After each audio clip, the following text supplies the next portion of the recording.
Genesis 33. Jacob meets Esau. Jacob looked up, and there was Esau, coming with his 400 men. So he divided the children among Leah, Rachel, and the 2 female servants. He put the female servants and their children in front, Leah and her children next, and Rachel and Joseph in the rear. He himself went on ahead and bowed down to the ground 7 times as he approached his brother. But Esau ran to meet Jacob and embraced him. He threw his arms around his neck and kissed him, and they wept. Then Esau looked up and saw the women and children. "Who are these with you?" he asked. Jacob answered, "They're the children God has graciously given your servant." Then the female servants and their children approached and bowed down. Next, Leah and her children came and bowed down.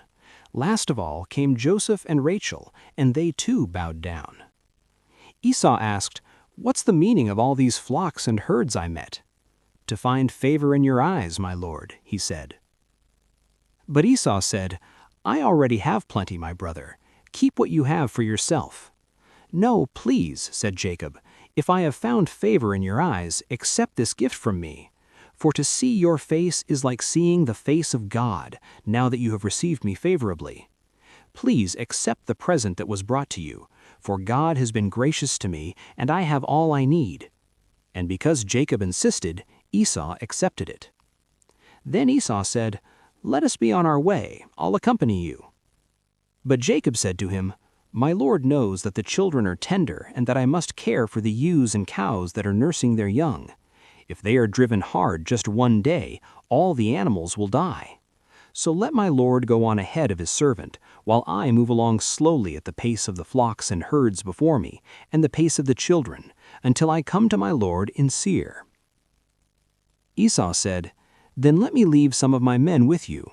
"But why do that?" Jacob asked. "Just let me find favor in the eyes of my lord." So that day Esau started on his way back to Seir. Jacob, however, went to Succoth, where he built a place for himself and made shelters for his livestock. That is why the place is called Succoth. After Jacob came from Paddan Aram, he arrived safely at the city of Shechem in Canaan and camped within sight of the city.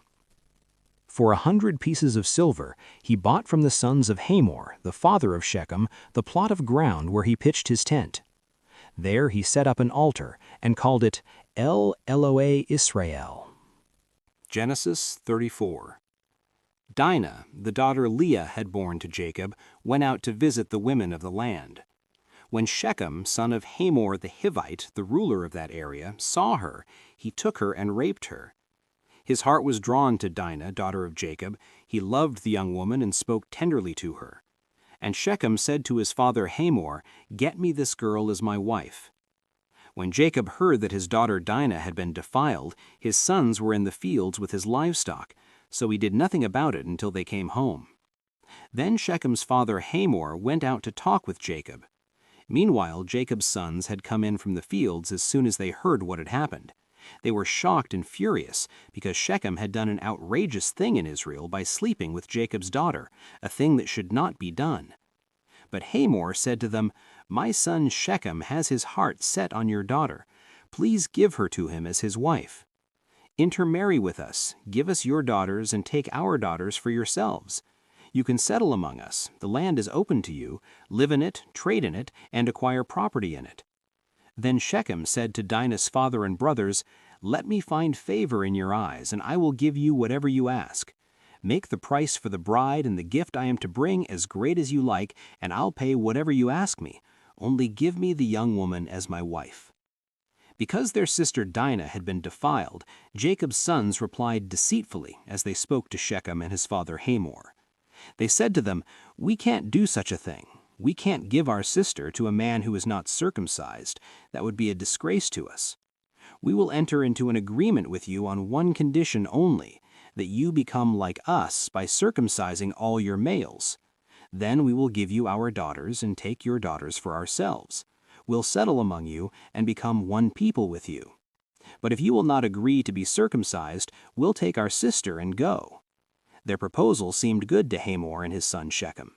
The young man, who was the most honored of all his father's family, lost no time in doing what they said, because he was delighted with Jacob's daughter.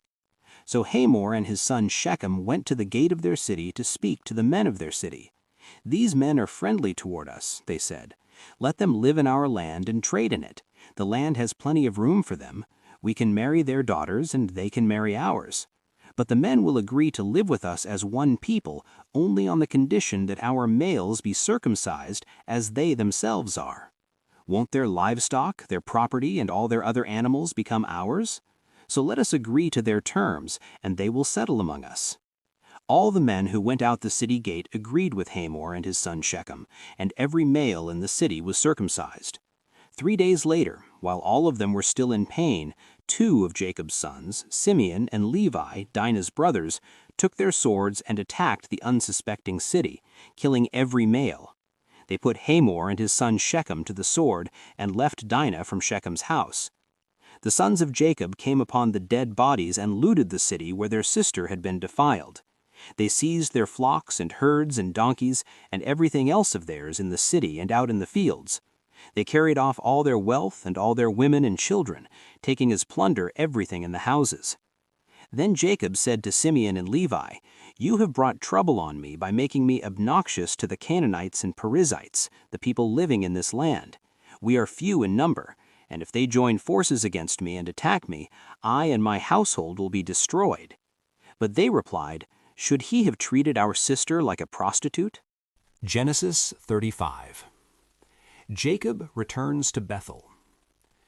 Then God said to Jacob, "Go up to Bethel and settle there, and build an altar there to God, who appeared to you when you were fleeing from your brother Esau."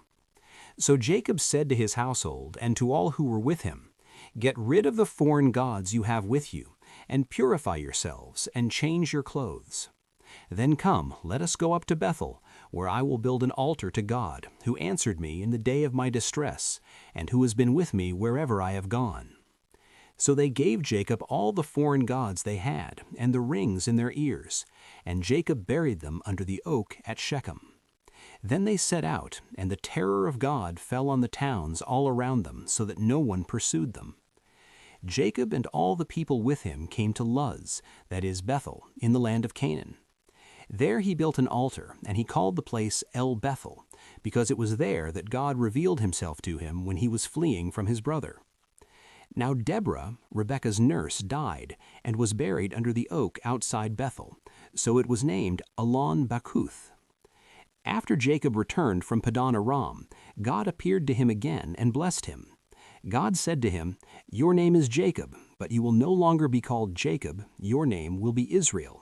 So he named him Israel. And God said to him, "I am God Almighty. Be fruitful and increase in number.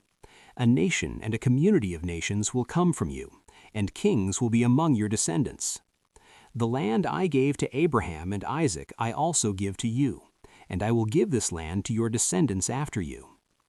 Then God went up from him at the place where he had talked with him. Jacob set up a stone pillar at the place where God had talked with him, and he poured out a drink offering on it. He also poured oil on it. Jacob called the place where God had talked with him Bethel. The deaths of Rachel and Isaac. Then they moved on from Bethel. While they were still some distance from Ephrath, Rachel began to give birth and had great difficulty. And as she was having great difficulty in childbirth, the midwife said to her, "Don't despair, for you have another son." As she breathed her last, for she was dying, she named her son Ben-Oni, but his father named him Benjamin. So Rachel died and was buried on the way to Ephrath, that is, Bethlehem. Over her tomb Jacob set up a pillar, and to this day that pillar marks Rachel's tomb. Israel moved on again and pitched his tent beyond Migdal Eder. While Israel was living in that region, Reuben went in and slept with his father's concubine Bilhah, and Israel heard of it. Jacob had 12 sons. The sons of Leah, Reuben the firstborn of Jacob, Simeon, Levi, Judah, Issachar, and Zebulun. The sons of Rachel, Joseph and Benjamin.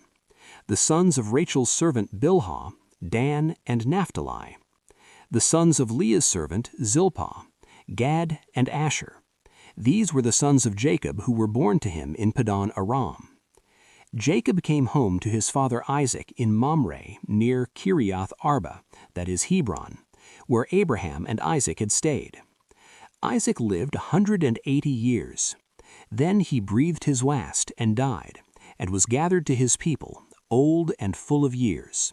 And his sons Esau and Jacob buried him.